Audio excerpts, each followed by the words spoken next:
Good evening. Can I get a motion to reconvene the regular meeting of the Proviso Township High School Board of Education? So moved. Second. Ms. Smith, please call the roll. Ms. Molinaro? Aye. Mrs. Hickson? Aye. Mr. Ocampo? Absent. Ms. Morris? Aye. Dr. Fisher? Aye. Ms. Barberhand? Aye. Ms. Smith? Aye. Motion carries. Let's please stand for the Pledge of Allegiance. I pledge allegiance to the flag of the United States of America and to the republic for which it stands, one nation, under God, indivisible, with liberty and justice for all.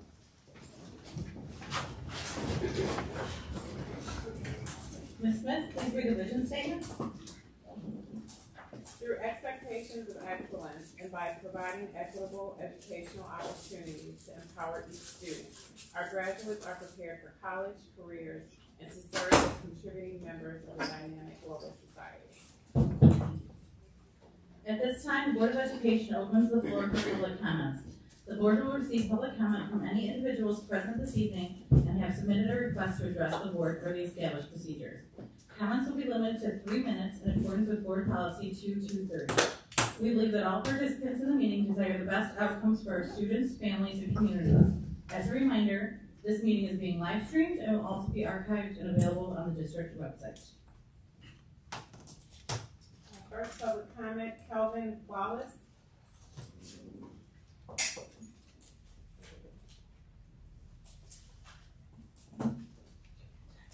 Good evening.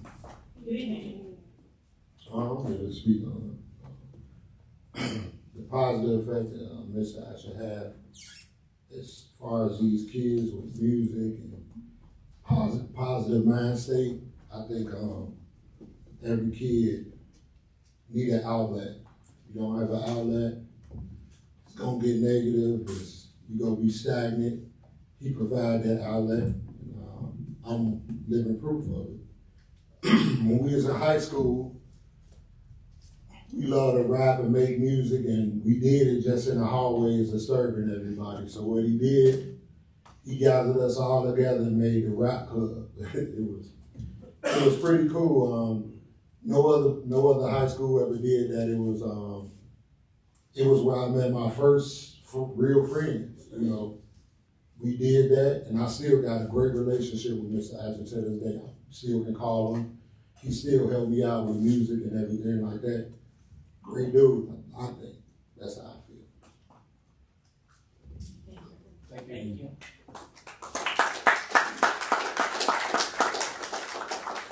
Mrs. Jones.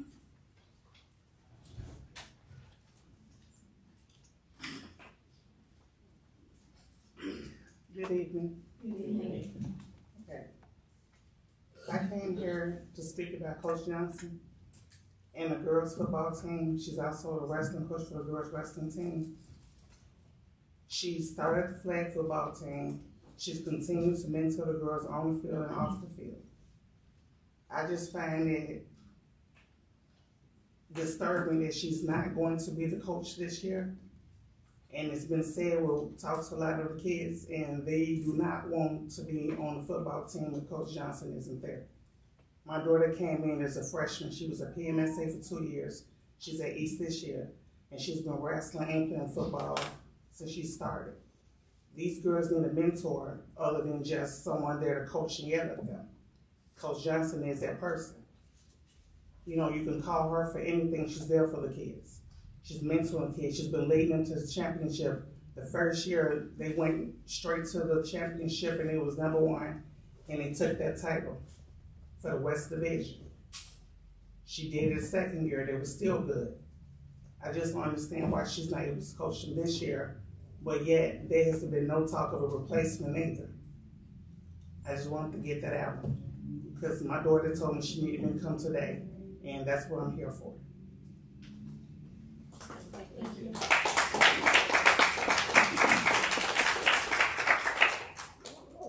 Philip Mack.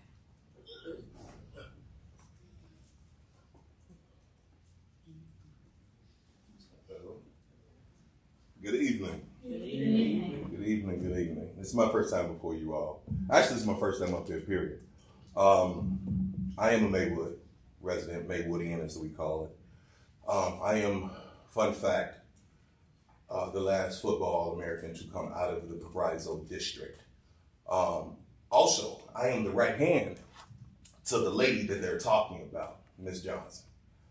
So in the year 23-24, we went undefeated and won conference. No other team in the history of Proviso has done so at all. So I'm here in support because I also receive and have a relationship with the same girls that calls and texts and say, hey, you know what? We're not even playing Coach Mack. You're not there. Coach Johnson not there. We don't have no outlet to what it is that's going on. And it's sad because we already don't have a lot of things for them to do as it is. And everything became and seems to be political. Now, when you all started running, I was in favor of a new board. I'm just going to be honest about that. Because we needed change from something and somewhere else outside of what we were accustomed to. But there has to be some accountability, not just on our end, but on the administration and faculty end as well. Because it's unfair that people have the right to put on multiple hats and have different positions, and they're taking on so much. And it's not their fault, but in turn, it's hurting the programs and it's hurting us as a whole. So we need to put these people in better positions and give these kids a better chance in order to succeed, if that's what we all here for in the first place. And with that, I will leave as I came. Thank you. Thank you.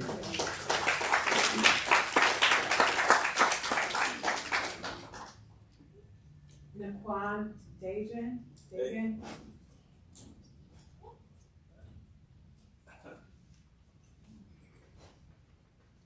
Good evening. Good evening. My name is Naquan Dagan. I am class of 04, Proviso West. And I'm speaking on behalf of Mr. Asher and the summer program for band.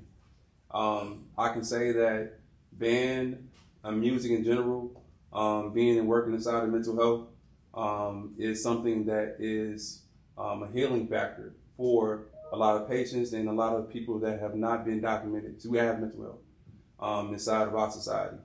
Mr. Asher, along with my best friend Kelvin, who just spoke for half, gives an outlet in very interesting ways in order to help heal some of the people that have not been documented, voices that have not been heard. When it comes to me being inside of the band, I was not doing good in school, and of course could not be part of like the football teams and things of that nature. And I was on a decline with depression and things of that nature when I was in school.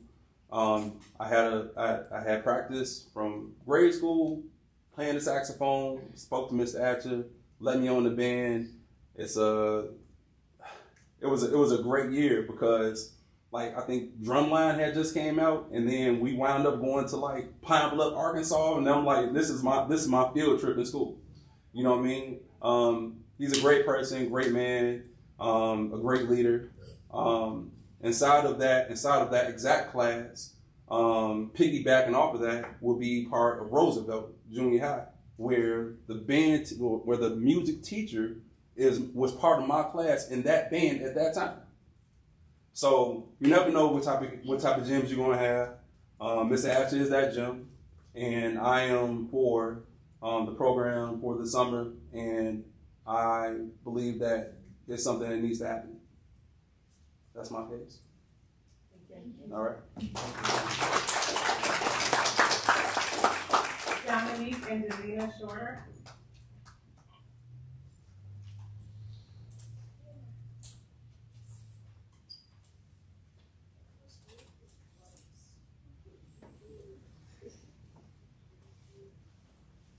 Good evening.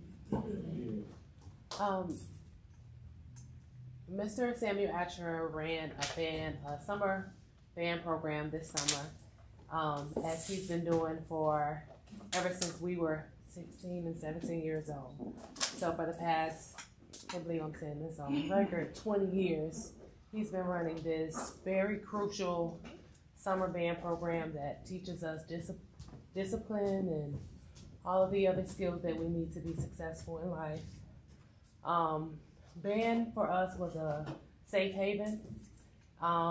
We weren't looking for trouble, but trouble was looking for us. So it was a place that we can come and just have a community.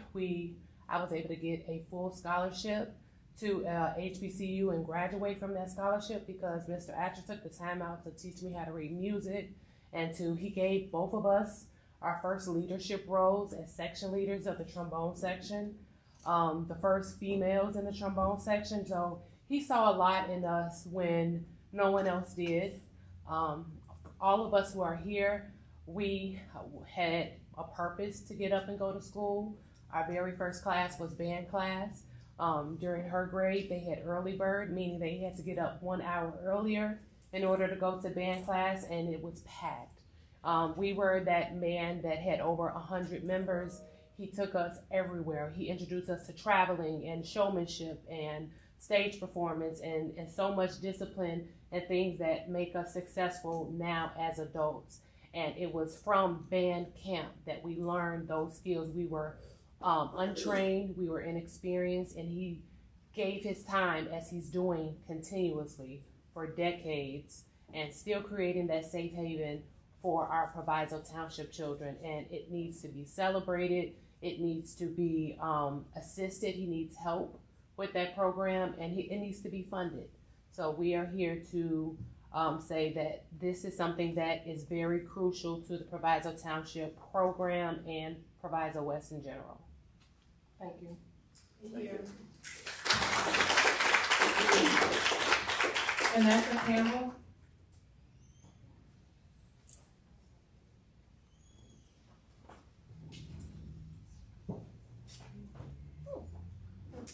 Hello. Hello. I really don't have much to say, but I'm on here on behalf of Mr. Atcher.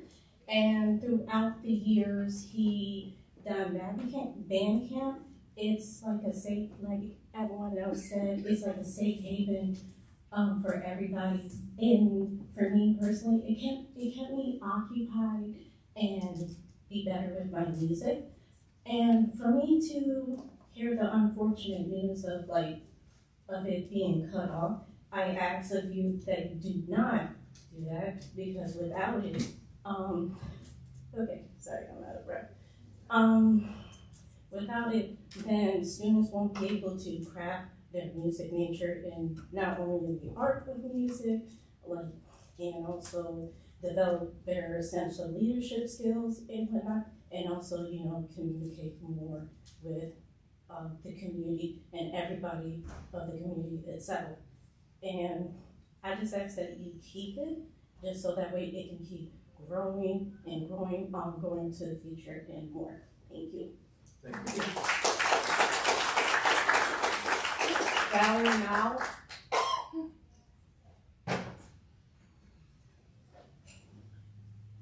Hello, hello. Hello. Hi, my name is Valerie. I was the 2012 graduate, and I'm speaking about Mr. Atcher.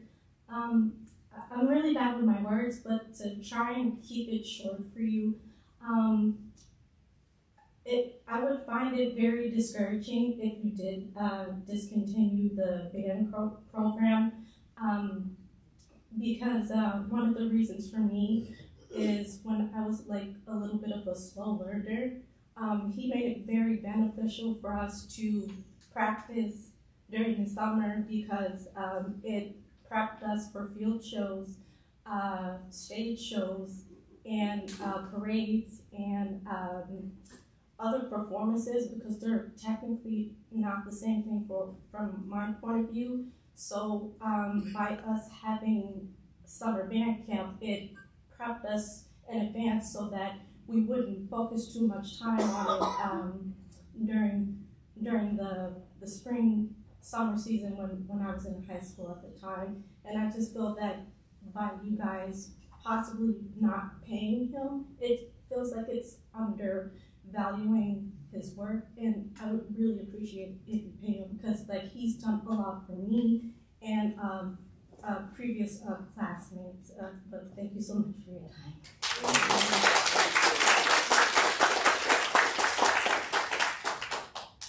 Desiree King.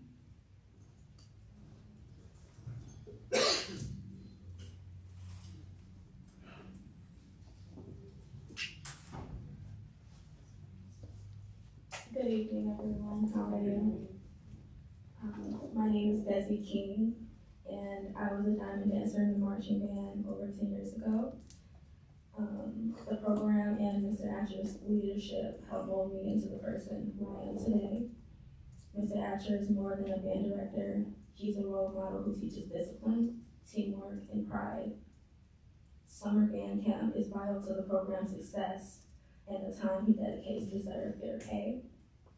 I respectfully urge the board to compensate him for his important work. Thank you. Henry Green.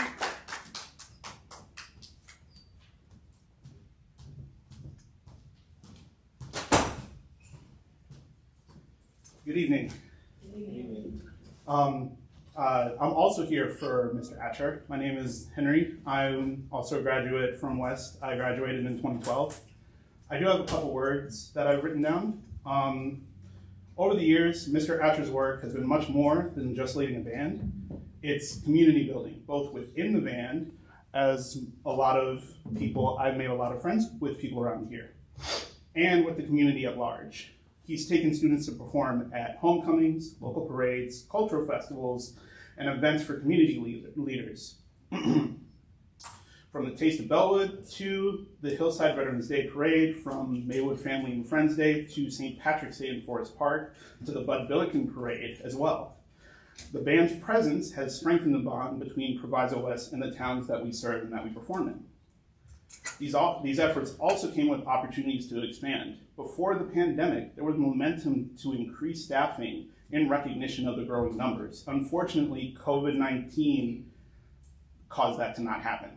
Still, Mr. Atcher persisted even while raising 3 children. He's continued to give his time and effort toward the students, and a lot of that cannot be measured in a normal 9 to 5. Every performance, every rehearsal, every bus trip requires countless hours behind the scenes. This is not just a club that meets once or twice a week. It's a year-round operation requiring nights, weekends, summers, and the kind of leadership that someone who is fully invested can provide. So, and without proper support, these opportunities to grow the band program and to get that recognition will continue to slip away. So, thank you. Johnny Ventry.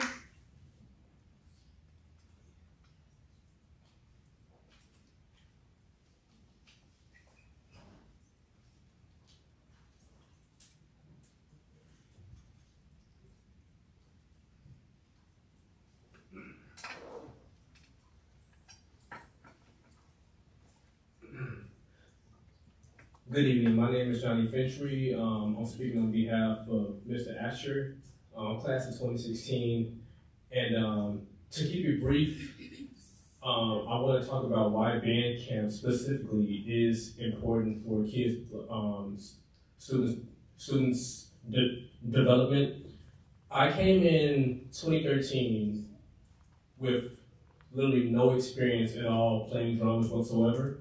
Like, I just came in strict to band camp, no prior experience with instruments or like band class. I never actually took. So going into band camp alone specifically taught me strength, resilience, teamwork, and overall just how to not give up. Because I had to learn literally from scratch, from high school freshman year to senior, and I had one goal to get to by my senior year. I was on tenor, and I wanted to play snare in front of the drum line. And Mr. Asher's patience with me was was very great. Like, because it's not easy just to play drums, just to get on there from scratch. So that taught me a lot of life skills overall down the line to not give up, because I had to just keep practicing and pushing myself over these hot days in band camp that I wasn't taught in actual, I didn't have the experience to actually do it in band class, but band camp was like a totally different experience. And so this is why I think it's important for kids to have band camp, because these are just life skills that can carry on overall later in life in their 20s and 30s and 40s, just to overall just never give up. And overall with the program, it's like, there's been some hard times, but in order to just keep going, you have to just not give up and see the potential with teamwork. A lot of us have spoken so far about them to get it back to where it needs to be. And I believe with the right effort and the right people, it can get back there. Thank you. Thank you. Jalen Henry.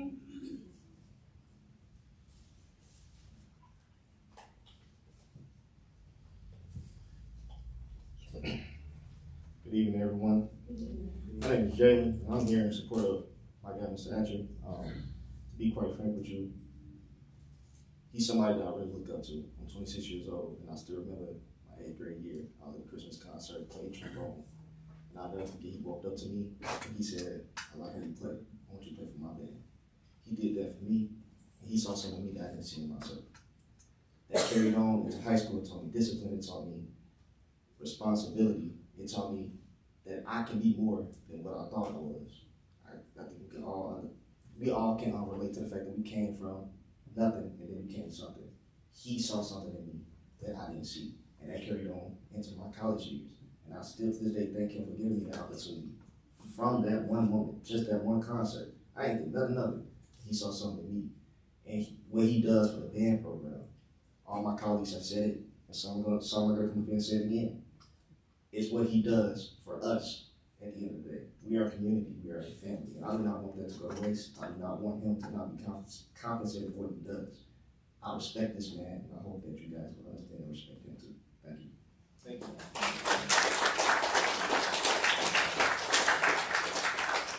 Last but not least, Sharice Reed.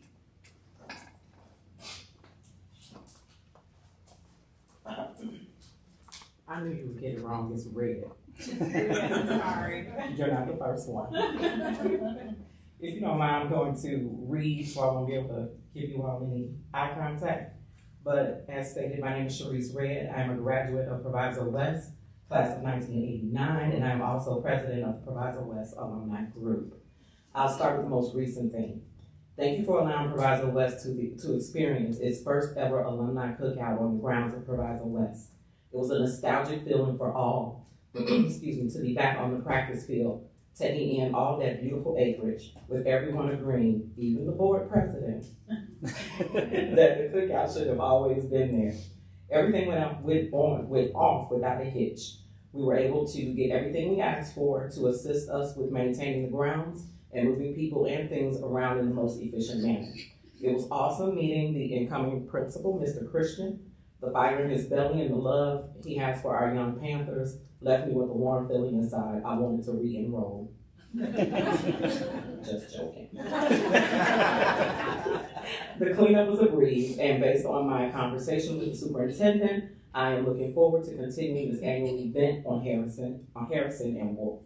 In addition, the alumni group is not just here for the sole purpose of throwing events. We want to position ourselves as former students who understand what it means to be a Panther and provide our current student body, faculty, administration, and board the support and assistance required from any alumni to maintain and ultimately improve upon the student experience at Proviso West. The journey hasn't always been smooth. We have run into a few glitches over the years with the administration changing and not being able to build a relationship that allows us as alumni the stability to make suggestions, step in when necessary, and take part in events that will provide the most exposure. I am happy that we now have what seems like a very anxious principal, superintendent, and president whose priorities are students first. Thank you again, and I look forward to an amazing 2025-26 school year. I'm going to piggyback on that, and also we do realize that change was needed and probably many changes was needed at Proviso West. But you have alumni from Proviso West actually here voicing opinions and only asking for your consideration to their opinions as you make those decisions. Please consider those. Thank you. That concludes public comment. We're going to move on to the budget hearing. Sorry, Lacey.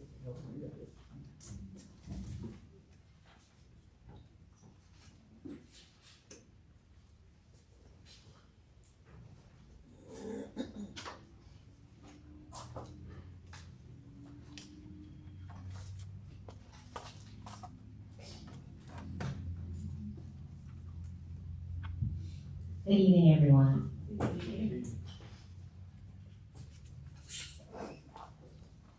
So this evening, I will present our budget hearing.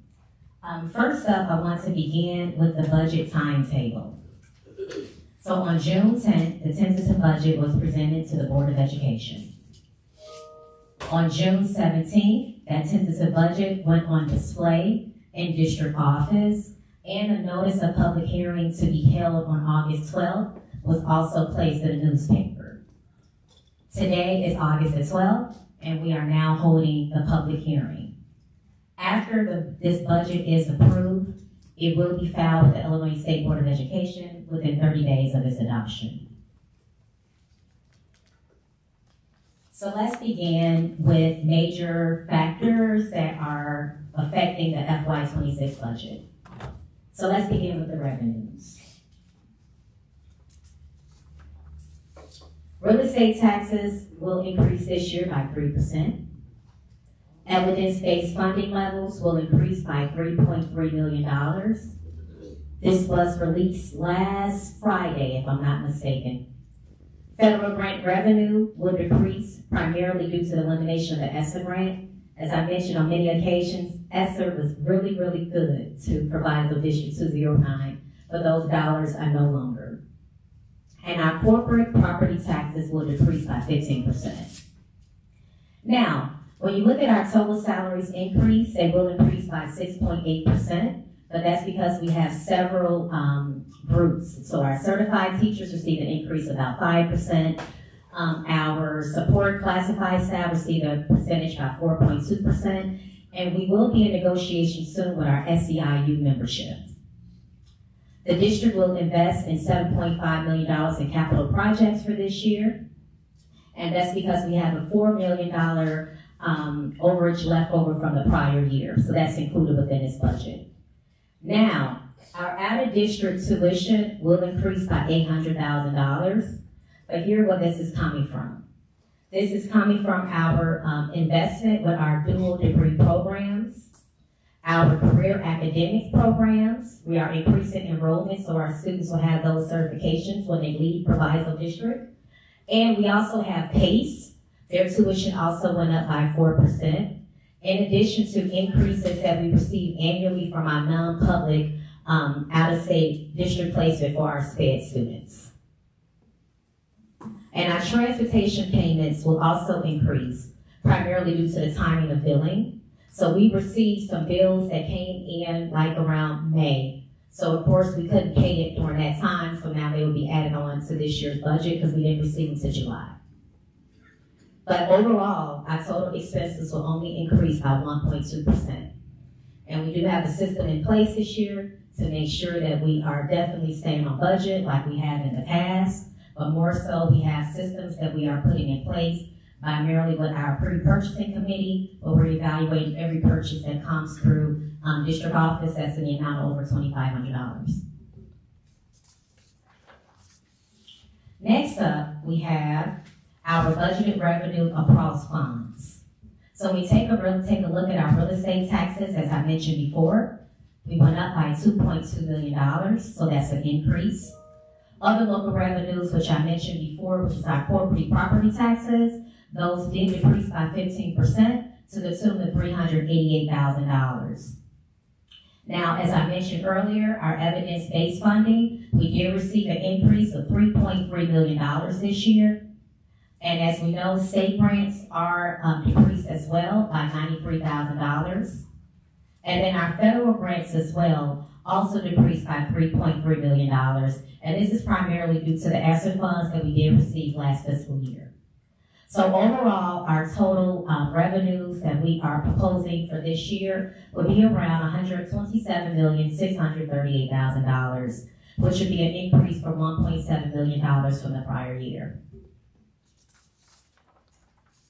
Next up, I will speak to our budgeted expenditures across all the funds. So we have here our salaries, which would be an increase about $3 million. I explained those factors already. Employee benefits, about $1 million. Purchase services, 2.9. We have many textbook adoptions this year, in addition to digital licenses, so we can make sure that we support our buildings. Supplies and materials across all buildings at $1.9 million. But there is also a decrease in our capital outlay projects this year of about $9 million. Debt payments are sitting at about $183,000. And then our tuition and other payments, we're looking at a change from last year of about $1,067,000. So here's our breakdown of our budgets by fund. So let's begin with our beginning balance of education fund for this fiscal year. We're looking at $36,984,000. Our O&M, which is our building fund, beginning balance of $16,384,000. Our bond and interest payments, about $4,120,000.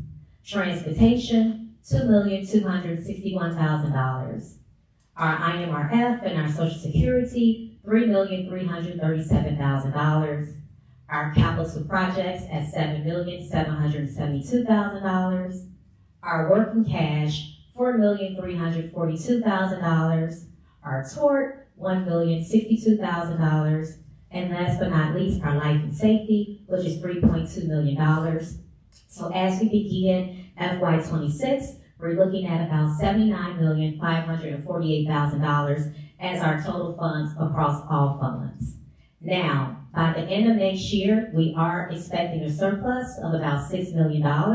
Again, this is proposed, which will bring our fund balance to across all funds at $85,986,000.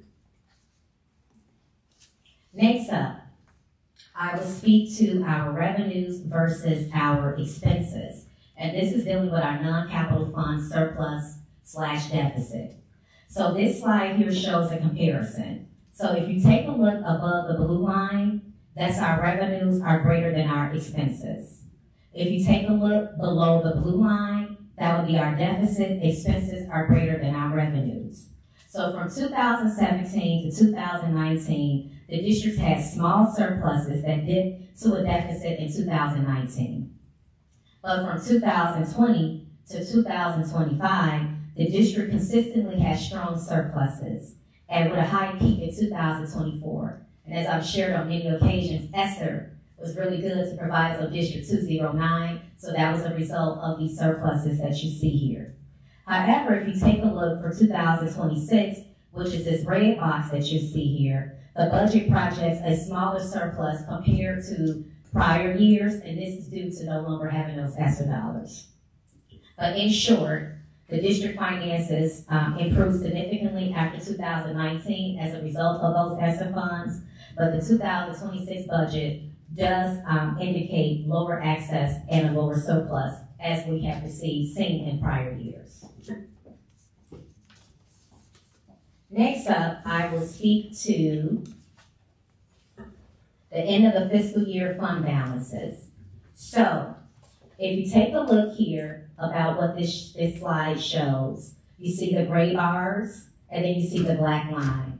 All districts are at least required to have at least 6 months of reserves in the bank. That's very important, especially with the state of our educational system now, with finances, and what's going on in Washington. So,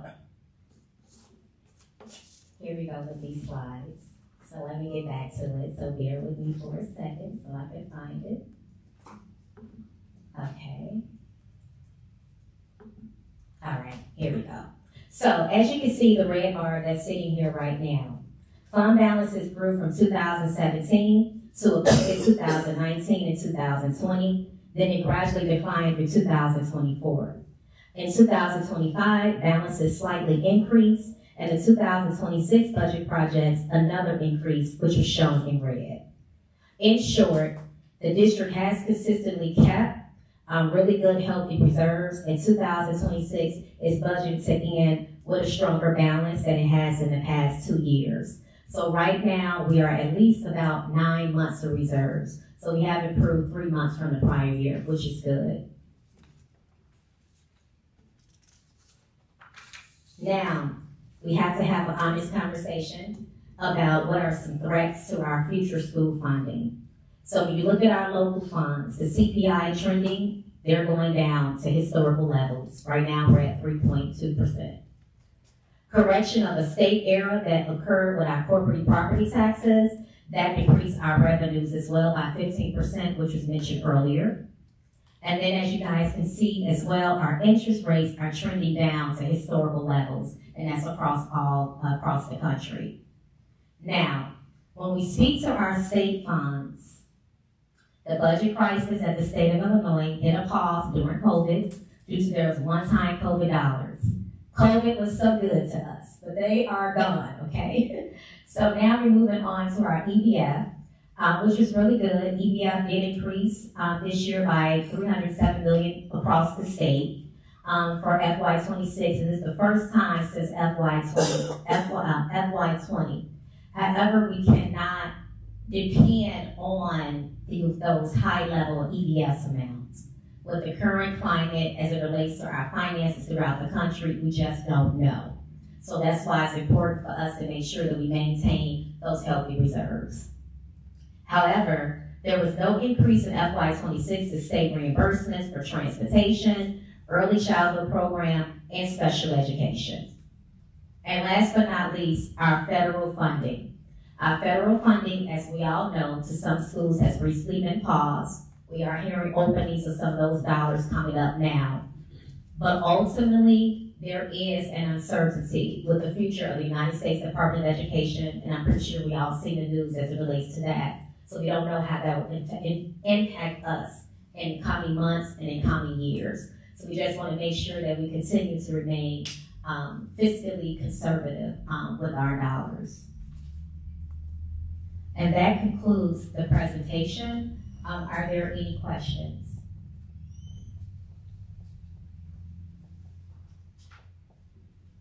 If there aren't any questions, that concludes what I have to say this evening as it relates to our FY26 budget. And I bid you guys a good evening until you see me come up for the treasurer's report and the bills. Thank you.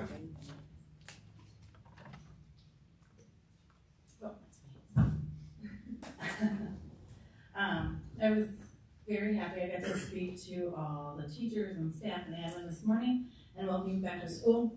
So I just want to take a second to welcome back the rest of the community. So good evening, Proviso.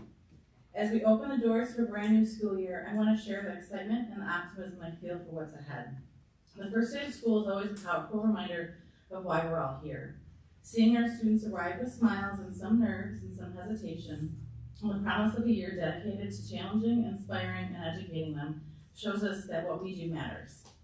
Our teachers and staff are ready. They've been preparing to provide opportunities for our students to be challenged, supported, and inspired. But their work is even more effective when it's paired with the strength and support of our families and community. Parents and caregivers, I encourage you to stay closely involved with your students this year. Ask questions, attend events, go to the open houses, bring your parent to school day, which is one of my favorites. Connect with your teachers and check in regularly with your kids. Your engagement and support makes a difference every single day and will play a crucial role in your students' academic success. To our broader community, I urge you to stand with us in supporting our schools, whether it's by mentoring, volunteering your time, creating engaging opportunities for our youth, showing up for school performances and attending sporting events, or just simply encouraging our young people when you see them out in the neighborhood. Our students thrive when they feel the full weight of their community cheering them on. Thank you to all the elected officials, towns and villages, and foundation school districts that hosted back-to-school events to engage the community. There were more this year than I ever remember in the past in Proviso. So thank you for providing fun and engagement opportunities for all of our kids and community members.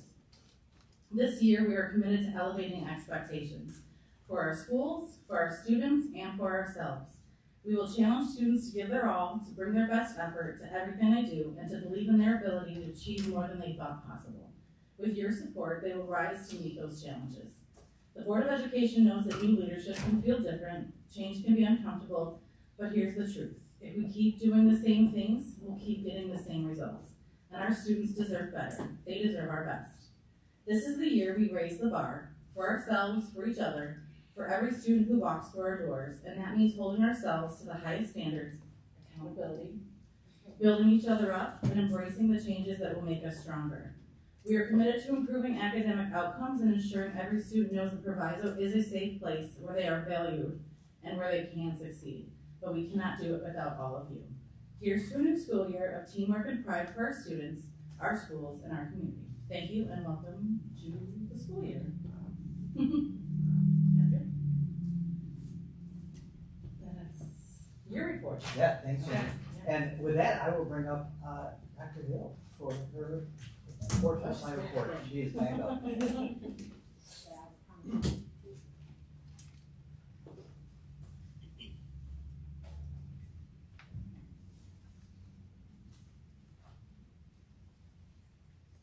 First up, we have the treasurer's report. So for 1 month of service, for the month of July, we have brought in 2% for revenue, and we have 3% for proposed expenditures. Are there any questions pertaining to the July treasurer's report?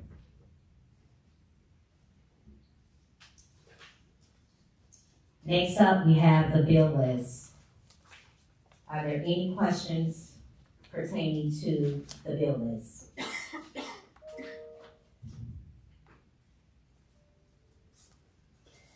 If there aren't any questions pertaining to the bill list, that will conclude my portion for this evening. So for action items, we have the bill list and then the approval of the FY26 budget. Thank you. Thank you, Dr. Hill. Thank you.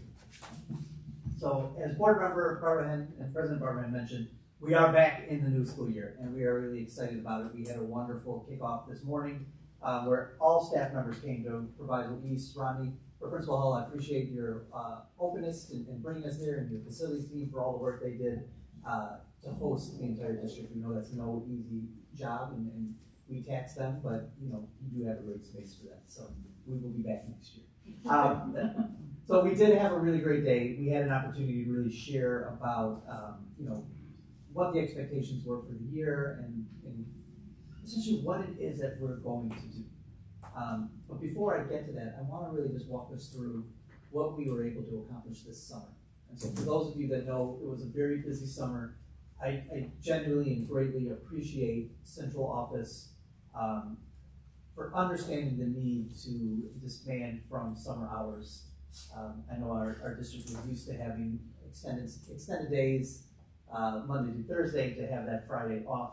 But because of the amount of work that we needed to do this summer to really put us in the position where we are right now to launch a successful school year, we really needed to come together as a central office to do a lot of work. So I just want to walk through some of the things that we did. This is not comprehensive of all of the projects and all the work that we've done. But over the summer, we've been able to create a textbook adoption cycle for all of our subjects. We've created clear expectations that are aligned throughout the district. So working with our principals over the summer to engage in these conversations. As I've mentioned to you, we purchased Let's Talk, but we had the monumental task of building it up and getting it implemented. We are looking at a late August start date for this, and I won't go into Let's Talk. I know we've talked about this quite a bit. Also, Gaggle is something that we contracted with in the spring, and we spent this summer getting up and ready, explaining it to our staff as well. We are in the process, we've installed some, but continuing the process of installing Samsara. So this is a technology feature that we're putting into our fleet of vehicles, our trucks, our SUVs, our vans, our buses. And this is a way just to make sure we know where our buses are, how people are driving, to make sure that our drivers and our students are safe while on the road. We've also implemented Go Guardian. This is a system where teachers can monitor what students are doing while at their computers. So instead of us having to just go in and proactively shut down websites, we're giving our students the flexibility and essentially we're just showing them that we believe that they will use technology appropriately, but we have some safeguards in the event that somebody does move away from our acceptable use. We are in the process of implementing our link system. This is something we've talked about in the past. This is a comprehensive system, an alert system where in the event of some type of intruder and the need for lockdown, it's a way to quickly communicate with everyone in the school. And also there are places where we can communicate directly with law enforcement to ensure that, or not ensure, but to cut down on the response time to get people here quickly and faster in the event that we need something. We've restructured our parent and teacher conferences, so we're allowing for virtual conferences. So for this year, we will have a hybrid setup for parent-teacher conferences where we will have a portion of the day where parents can come in, but we will then also have an opportunity for our parents that aren't able to come in to attend and engage with our teachers in a virtual manner. We've created at both of our schools an EL Parent Center. So we've had some parent centers, but now we're ensuring that we have parent centers as well as an EL Parent Center. We've implemented a new cell phone rule. It shouldn't be a policy, but it's a rule. And today we rolled that out to our staff. And I think there was some anxiety with our staff on how this was going to roll, but we made it very clear that these are the expectations, and it has to happen in every single classroom, in every single building, every single period. This is going to work. And so we made sure to really express the importance of everyone following these cell phone rules, because if we don't, then we'll never regain control of our classrooms and take these phones out of our students' hands. We've set up a school calendar that we will be releasing soon. And when you see this calendar, you'll notice that there are numerous opportunities for parents to engage with the school, especially around next steps for students. We're going to have grade level opportunities for parents to come in to understand what are the next steps if you're a freshman, what are you preparing for that sophomore year, junior year, getting up to that senior year, thinking about college and career, thinking about post-secondary planning. So we'll have multiple opportunities throughout the year for that. We've refined our student success teams and scheduled meetings for the entire year. And I want to pause here because in the past we were talking about the academic success triads. But as we really worked and had conversations about this, we realized that a triad definition is really not encompassing of the work that we have to do. This student success team really shows that it's not just 3 people that are responsible for what will be our MTSS program, but it's all of us. And so we felt that we really needed to move away from the definition and the concept that we had talked about in the spring to really show that MTSS is something that we're going to vastly improve this year, and it's going to take everybody in the district to be part of that. We've created an employee handbook. I don't know the last time we've had one, but we do have one now.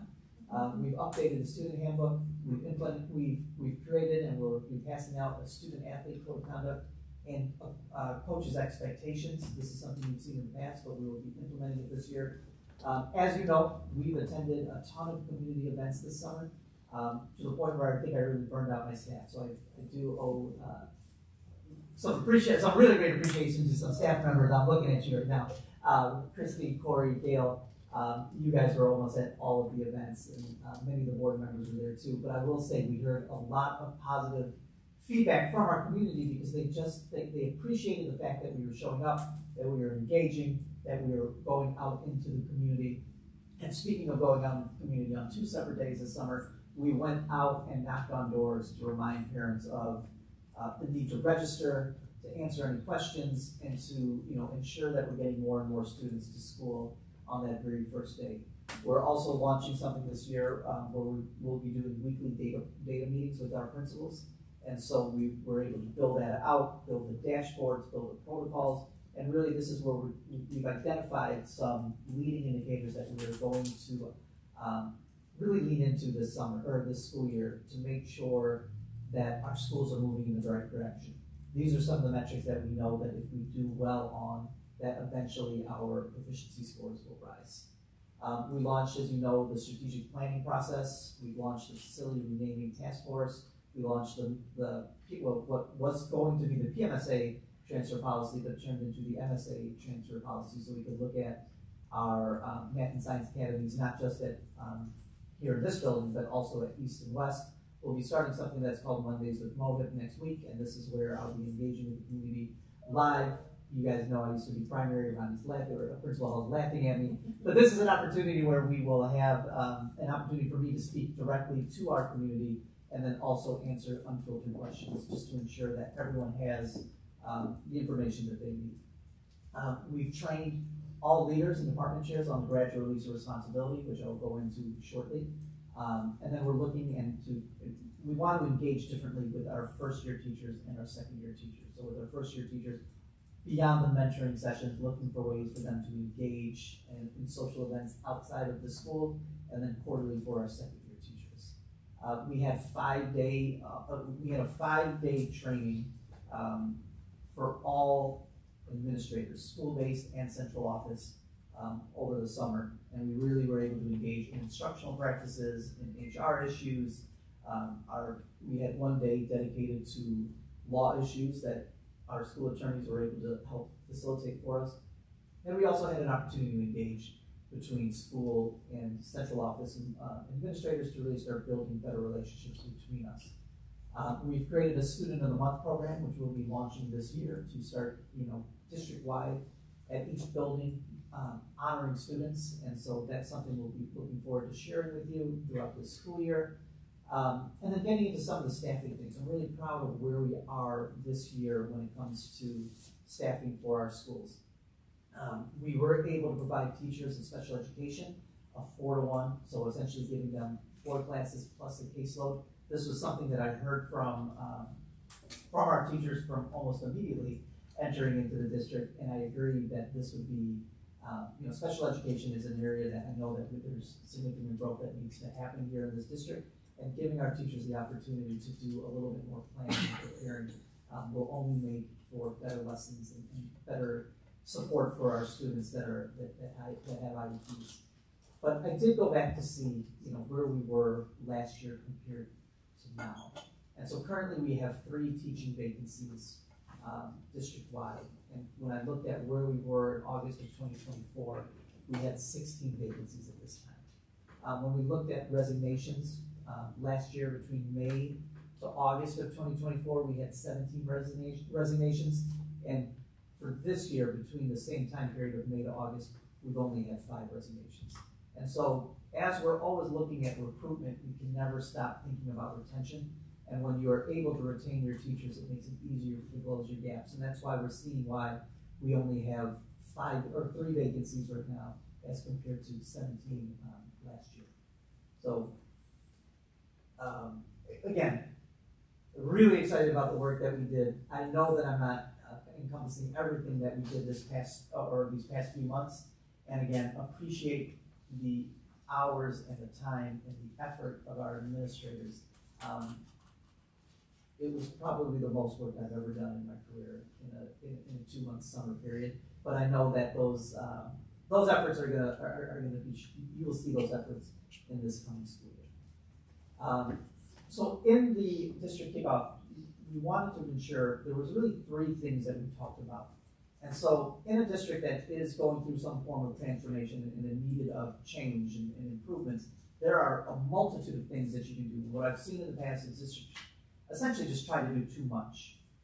And so we decided that we needed to pick the things that we really, essentially just pull those key levers that we wanted to focus on and go deep in. And so the first thing we talked about was building that 5-year strategic plan that we launched this month. And we're going through that process. The 2 other things that we talked about were the graduate release of responsibility and MTSS. And so I'm going to just walk us through the graduate release of responsibility. Dr. Kermis will walk us through MTSS, and then we'll close with some cell phone, just kind of walking you through what we're doing with cell phones. But the graduate release of responsibility is something that I've used in other buildings.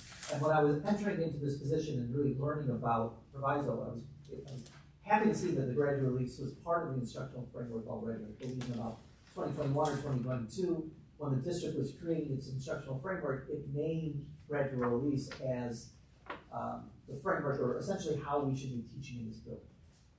As I dove into this, I realized that the implementation could have been improved because many of our teachers, even those that were here during that time, didn't remember that graduate release was the main strategy for how we should be instructing our students. The reason I like the graduate release responsibility, there's a lot of words up there. I'm going to be very brief and tell you, for us, when we talk about the graduate release of responsibility, what we're essentially trying to do is getting our teachers to teach less so our students can learn more.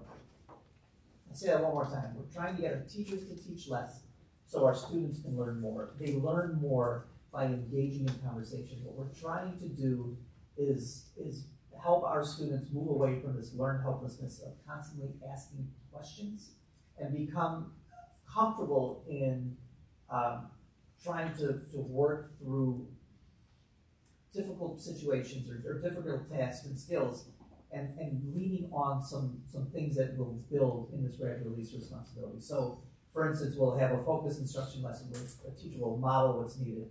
They will have anchor charts and process charts.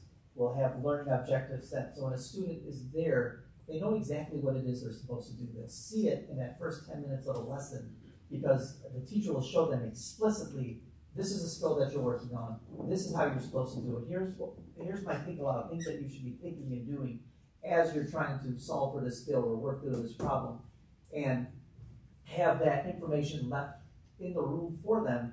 And then about 10 or 15 minutes in the lesson, move them into groups and have them start engaging in conversation. The classroom becomes more lively. Students, we see when this starts working, we see discipline go down. We see students that are more engaged. Yes, the classrooms will be a little bit more loud, maybe a little bit more loud and lively, but we know that learning will happen. Learning does not happen in a sterile environment. Learning happens in messy and chaotic places, not chaotic, but messy places where we're hearing students' voices. And so this is why we're moving towards the graduate release of responsibility. What we did differently when building this framework out is we included our teachers. So this is a list of all of the teachers that I met with. We spent about 4 months doing this. We had our teacher leaders that you guys graciously allowed us to for your stipends. And then we also had teacher advisory groups at each of the schools. This is the comprehensive list of our teachers. As I was looking into this, I brought it to the teacher advisors, and they said, this is something that we've already done before. We agree with the graduate release responsibility. And so hearing that, I brought it to the teacher leaders, and I said, my understanding is that we believe in the graduate release responsibility, that many teachers are already doing the graduate release responsibility. But my concern was that we did not have a district-wide definition, language of what it should look like. And so for months, the teacher leaders and I sat in a room and we dove into the graduate release of responsibility. And it was really their voices. I just helped facilitate the conversation and take notes that led to this framework that we built and we will be rolling out district-wide. And so something that I think, and I'm not saying that this happened here, but I've seen this happen in many places. When you try to roll out the graduate release responsibility, people look at it and say, oh, that's really easy. It's the I do, we do, you do. Like, I'll give you a training and we could just start doing it. Well, that doesn't work. And I think, when you do something like that, people forget that it was even an initiative. So we're going to go very slow in this. And so from August to September, we're going to be working only on learning objectives and daily formative assessments. From October to January, we're going to be working on focused instruction and teacher-guided instruction. So this is the modeling piece. From February to March, we're going to be working on collaborative instruction. This is where students are coming together, and this is the bulk of the lesson, a good 30 to 35 minutes.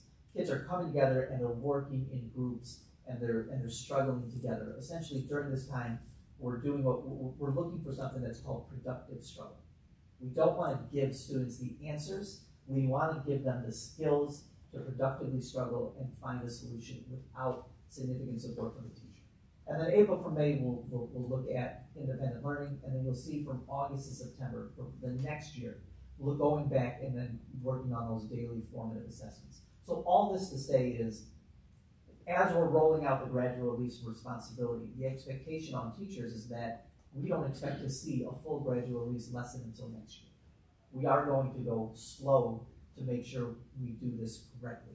We also, as we're training our teachers, we've also built out calendars.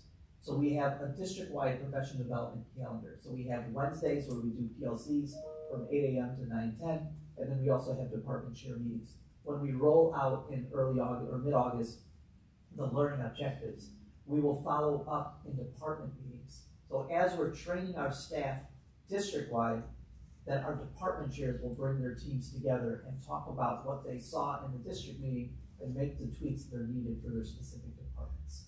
And so we've thought long and hard and to think about how we are going to do this. And again, working with the teacher leaders and getting support from the teacher advisories, they also looked at the calendar to make sure that it made sense.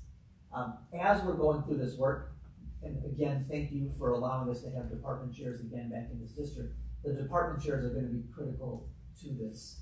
They are the ones that, as I said, are going to be leading these department chair meetings, but they're also going to be coaching them in these areas. They'll have an opportunity for teachers to watch them, right? So they can model what this should look like.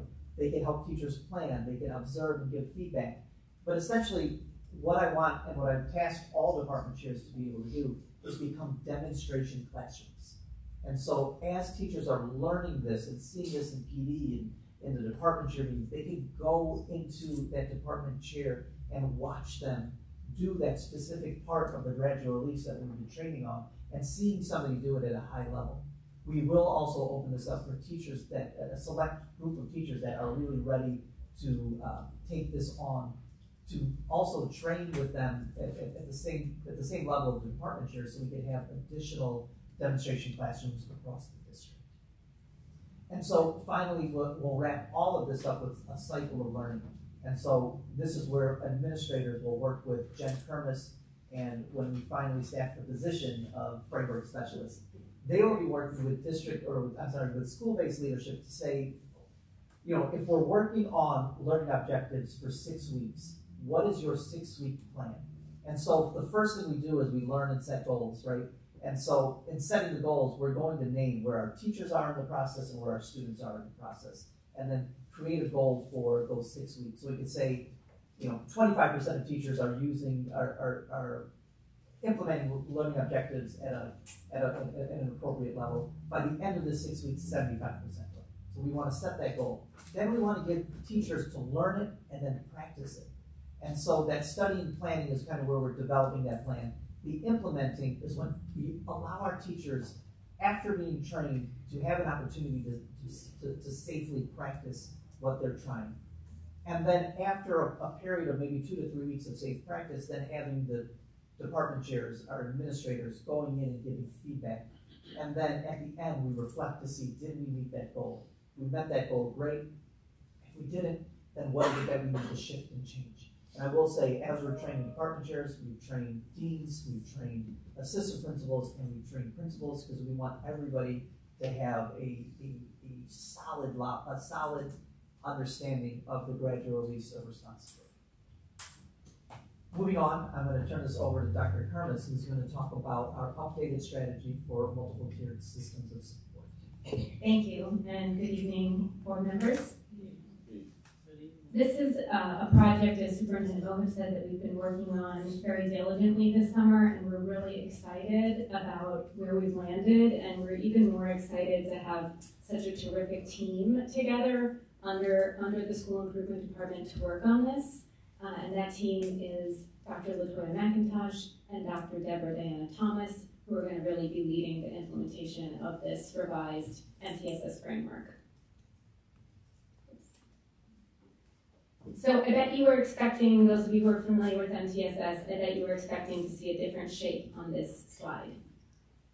You might have been expecting a triangle.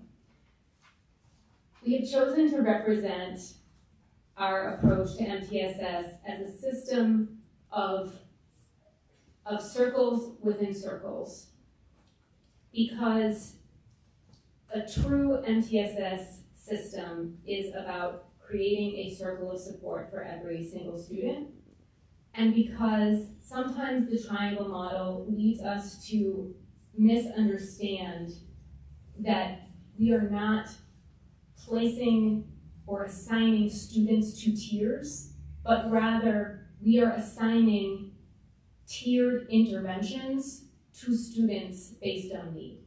And so this is a really important shift in how we conceptualize multi-tiered systems of support. There's a lot on this slide, so I'm going to very quickly break it down. So first, we've clearly articulated the goal for our multi-tiered system of support. And that goal is to help every student succeed academically, behaviorally, and emotionally by providing equitable and timely interventions, ensuring, and this last part's in bold, that no student is overlooked. And we've grounded this system in a set of 5 principles that will help us to achieve this goal. The first is that all of our MTSS work is going to be data-driven. Data is involved in every single step of the process, from identifying which students may be in need of interventions, to determining which interventions are the best fit to address the root cause of the challenges that we're seeing in the data, to determine the extent to which the interventions are being implemented with fidelity, and finally to determine the extent to which the interventions are sufficient and successful, or the extent to which they need to be revisited and revised. All of the interventions will also be evidence-based, and the way that we will implement them will be rooted in the way that the evidence suggests that they are effective. The system has to be intentional and precise. This only works if you're really taking the time to understand deeply what the needs of the student are from a whole student perspective, and to assign interventions that are going to address the root causes. The process has to be collaborative. It's going to take all of us, plus, of course, families and community resources as well. And lastly, the system is predicated on the fact that it is intended to be preventive. We know that when needs are identified early and interventions, evidence-based aligned interventions are provided, that the outcomes are much, much better for students. And so rather than being reactive, we're going to start this right away. We're going to start monitoring data from the very first day of school. And so now to the pieces that are the circles of support. Tier 1 is the core instruction, and as Superintendent Mohed just described, our focus for this year is the gradual release of responsibility. This is how we are going to strengthen Tier 1 instruction. When Tier 1 instruction is sufficiently strong and educators have access to high quality curriculum and instructional resources, typically 80 to 85% of students succeed just based on what is offered in Tier 1. And if 80 to 85% of students are not succeeding without interventions, then that indicates to us that there is a need to continue to strengthen Tier 1. If students are not succeeding at those levels, it does not mean that something is wrong with the students. It means that something is wrong with our systems. And so given that not every student will be able to be successful based on what's able to be offered in the classrooms, we have Tier 2 interventions, which are more focused. These are typically small group interventions. These two are, this is where the principles of being data-driven and evidence-based and ongoing progress monitoring come in. And then there's an additional set of interventions which are even more intensive. And so once a student has access to Tier 1, has been given an opportunity to experience interventions, but more focused interventions in Tier 2, still there's a need for additional support in order to achieve success, because that is the ultimate point, is for every student to achieve success, and we keep working to understand the needs and assign interventions until that happens. And so Tier 3 are the most intensive. And you can see here how the circles nestle within each other. And again, it's important to understand that a student who is receiving Tier 2 interventions, they've not moved into Tier 2. They're receiving Tier 1 and Tier 2. And the same is true when we determine, based on the data, that a student is in need of additionally more intensive interventions. They receive then interventions in Tiers 1, 2, and 3. And that's why the circles is a better model than the triangles, or the triangle divided into layers. And so here's how we put it all back together. And this was the first slide I showed you, but it was probably too much to look at first. But here's, now that you understand the pieces, here's how it fits together. We have these principles. We built this model that is equitable and responsive circles of support that is designed to achieve the goal. And what makes it equitable and responsive is that piece about being rooted in data. And then lastly, at the bottom, you see a box that reminds us that in all of this work, we need to attend to the whole child with care, with intentionality, and that all of these interventions that we assign really need to address what is best for all aspects of the well-being, development, and learning of the child. So that was a lot of theory. Now let's talk about what's going to actually happen.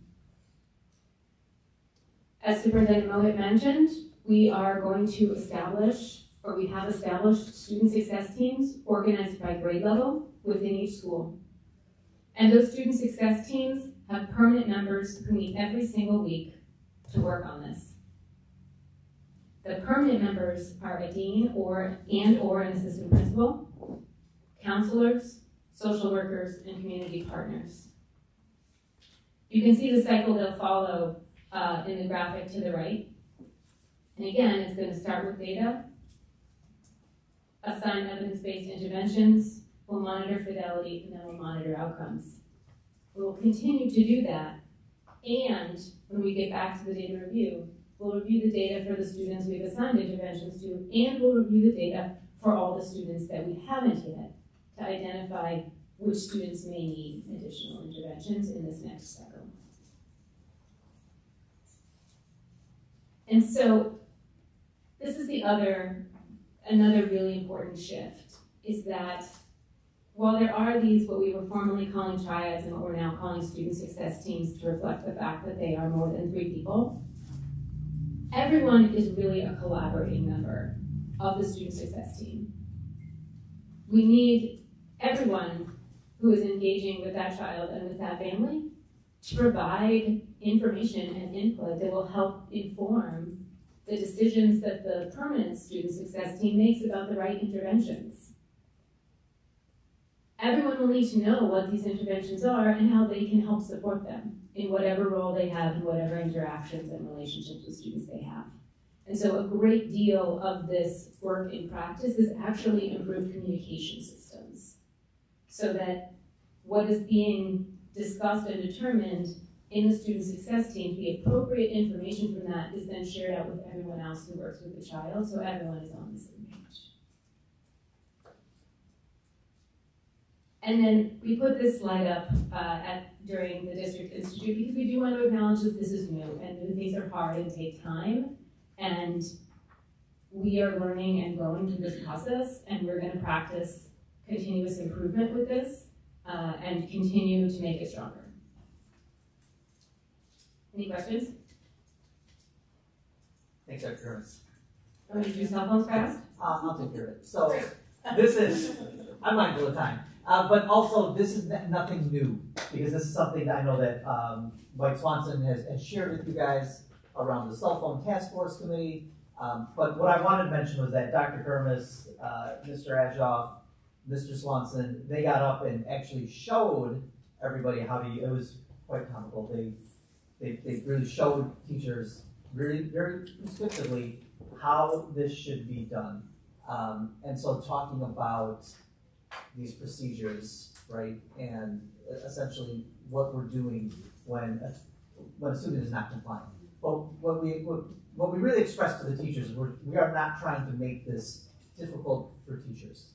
If a student doesn't put their phone in the phone home, as we're calling it, they just need to give them a reminder. If that does not spur the child to action, then we escalate it, and so we have other people coming in. The whole goal of this is we do not want this cell phones to be a distraction. And so we don't need this to turn into a disciplinary issue. We don't need to escalate this. We just need the teacher to try and handle it. If they can't, get support to get in there so the teacher can continue teaching. And that's really what this comes down to. There are times where we may take the phone for the day. There may be times if they continue to do this over and over again, we will have them check their phone in morning every single day for a week. Right? We're never taking the phones overnight, but we will hold on to them during the day, and they'll lose their ability to have this phone in their hands in the hallways at lunch, before and after school. And then we have posters that are going up. They will be installed in all of the classrooms right next to the phone home, so the rules are very clear. We have it in English and Spanish, so we will be putting those up in the coming days. And so any questions about the cell phone policy? Parents will be notified if Parents phones are confiscated. Yes. And again, the confiscation is just during the day. We're not keeping them overnight. An email went out to the entire district today in English and Spanish, updating the parents on our new rules around cell phones. With that concludes my superintendent's report. And then moving on to information items, we are information light today. I believe we have Dr. Hill with one item. Is that the time for their skit with the phone on? Yeah, right. You want to see it? It was fun. Yeah. It does sound like that.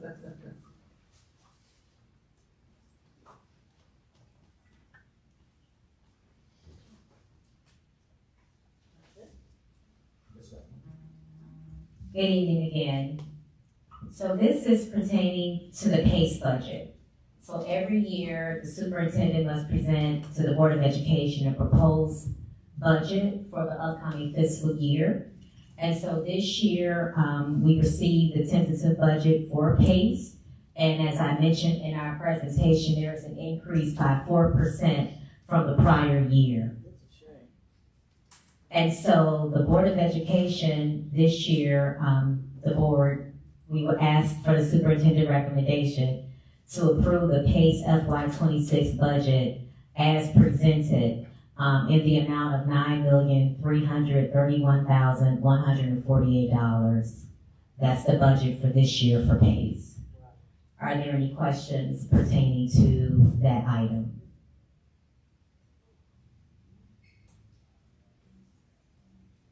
Okay. That's all I have for this information item for PACE. Thank you.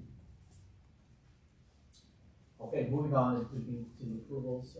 President Barbahan, I just would remind the audience and the board members, there are several approvals today. We are happy to talk through any of these as we're going through the approvals, but these are items that we've talked about in the committee as a whole. We've talked about them in previous board meetings, and we've provided information to you in the weekly updates. However, we are prepared to talk about any of these as we go through the approvals. May I have a motion to approve the resolution to adopt the district's annual budget for the period of July 1st, 2025 through June 30th, 2026 as presented? So moved. Second. Discussion? Hearing none, please call the roll. Ms. Molinaro? Aye. Mrs. Hickson? Aye. Mr. Ocampo, absent. Ms. Morris? Aye. Dr. Fisher? Aye. Ms. Barbahan? Aye. Ms. Smith? Aye. Motion carried. Item 13, may I have a motion to approve the resolution authorizing the transfer within the fiscal year 2025 amended budget to ensure compliance with the administrative cost cap rules set forth in section 17-1.5 of the school code? So moved. Second. Discussion? Hearing none, please call the roll. Ms. Molinaro? Aye. Mrs. Hickson? Aye. Mr. Ocampo, absent. Ms. Morris? Aye. Dr. Fisher? Aye. Ms. Barbahan? Aye. Ms. Smith? Aye. Motion carried. Item 14, may I have a motion to approve the Microsoft 365 A5 renewal agreement for the 2025-2026 school year in the amount of $98,275 as presented. So moved. Second. Discussion? Please call call the roll. Ms. Malinero? Aye. Mrs. Hickson? Aye. Mr. Campbell, absent. Ms. Morris? Aye. Dr. Fisher? Aye. Ms. Barbahan? Aye. Ms. Smith? Aye. Motion carried. Item 15, may I have a motion to approve the Adobe K-12 Creative Cloud Renewal Agreement for the 2025-2026 school year in the amount of $27,005 as presented. So moved. Second. Discussion? Hearing none, please call the roll. Ms. Malinero? Aye. Mrs. Hickson? Aye. Mr. Campbell, absent. Ms. Morris? Aye. Dr. Fisher? Aye. Ms. Barbahan? Aye. Ms. Smith? Aye. Motion carried. Item 16, may I have a motion to approve the Cambridge ACT Preparation Support Service Contract for the 2025-2026 school year in the amount of $150,559.90 as presented. So moved. Second. Discussion? Please call the roll. Ms. Malinero? Aye. Mrs. Hickson? Aye. Mr. Campbell, absent. Ms. Morris? Aye. Dr. Fisher? Aye. Ms. Barbahan? Aye. Ms. Smith? Aye. Motion carried. Item 17, may I have a motion to approve the cosmetology service contract with Miss Roberts Beauty Academy for the 25-26 school year in the amount not to exceed $138,700 as presented. So moved. Second. Please call the roll. Ms. Malinero? Aye. Ms. Hickson? Aye. Mr. Campbell, absent. Ms. Morris? Aye. Dr. Fisher? Aye. Ms. Barbahan? Aye. Ms. Smith? Aye. Motion carried. Item 18, may I have a motion to approve the barbering services contract with Erskine Reeves Barber Academy for the 25-26 school year and in an amount not to exceed $138,700 as presented. So moved. Second. Please call the roll. Ms. Malinero? Aye. Mrs. Hickson? Aye. Mr. Campbell, absent. Ms. Morris? Aye. Dr. Fisher? Aye. Ms. Barbahan? Aye. Ms. Smith? Aye. Motion carried. Item 19, may I have a motion to approve and authorize the administration to make the 25-26 special payroll personnel compensation adjustments as presented and previously posted on the district's website. So moved. Second. Discussion? Please call the roll. Ms. Malinero? Aye. Mrs. Hickson? Aye. Mr. Campbell, absent. Ms. Morris? Aye. Dr. Fisher? Aye. Ms. Barbahan? Aye. Ms. Smith? Aye. Motion carried. Item 20, may I have a motion to approve Board of Education members' registration, attendance, travel, and lodging expenses for the 2025 Joint Annual Conference in Chicago as presented. So moved. Second. Discussion? Please call the roll. Ms. Malinero? Aye. Mrs. Hickson? Aye. Mr. Campbell, absent. Ms. Morris? Aye. Dr. Fisher? Aye. Ms. Barbahan? Aye. Ms. Smith? Aye. Motion carried. Item 21, may I have a motion to approve the purchase of the Vista Higher Learning World Language Curriculum for the 25-26 school year in the amount of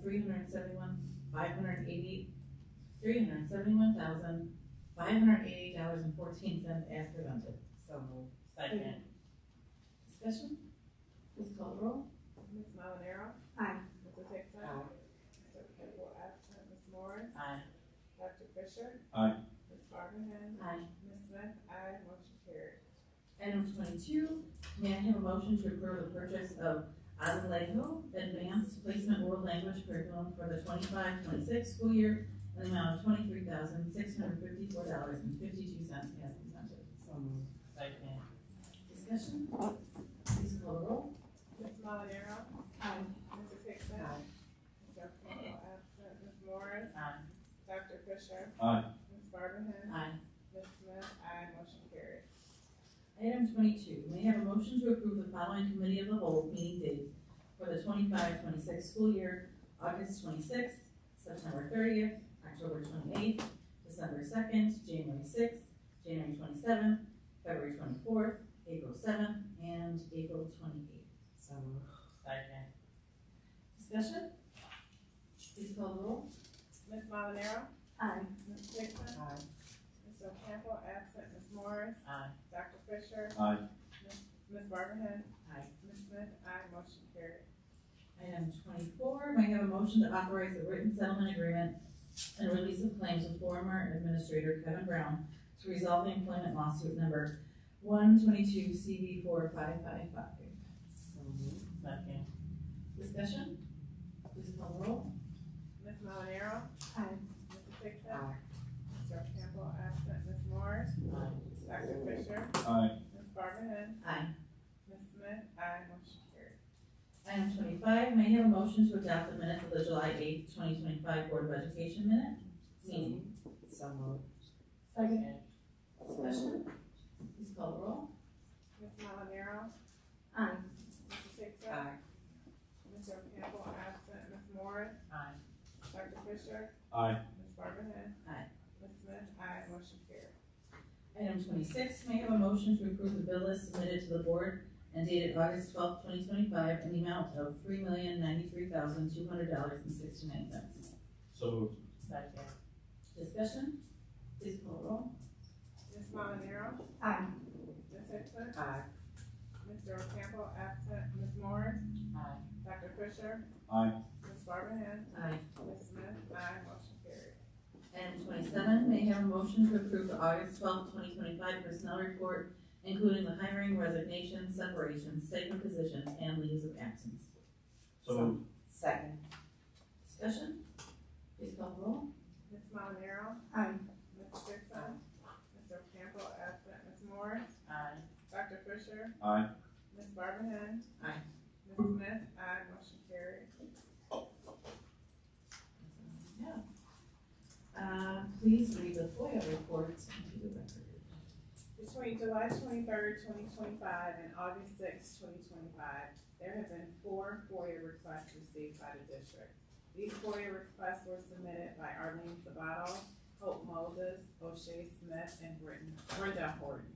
3 of those requests have been fully responded to by the district in accordance with the Illinois Freedom of Information Act. 1 of those requests is still being processed by the district due to the time of their submittal. Thank you. Do we have any old business? No. Do we have any new business? No. Can I have a motion to adjourn? Oh, sorry. Can I have a motion for the Board of Education to go back into closed session at 9:11 p.m. No action will be taken afterwards. We will immediately adjourn. So moved. Second. Please call the roll. Ms. Molinaro? Aye. Mrs. Hickson? Aye. Mr. Campbell absent. Ms. Morris? Aye. Dr. Fisher? Aye. Ms. Barberhand? Aye. Ms. Smith? Aye. Motion carried. So we are adjourned for public session at 9:11 p.m. Thank you.